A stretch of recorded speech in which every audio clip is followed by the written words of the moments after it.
ఎవరి కొరకు ఎందుకొరకు సాగించు పోరాటము ఇల్లు విడిచి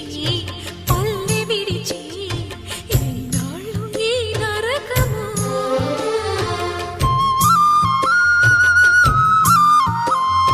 గుండెలో బాధలను దాచుకోవాలి నా పోరు బాటలో నీ తోడు కావాలి పల్లెనే ఇల్లుగా నువ్వు చూసుకోవాలి పంచాది నిర్మలకు చెల్లెవనిపించాలి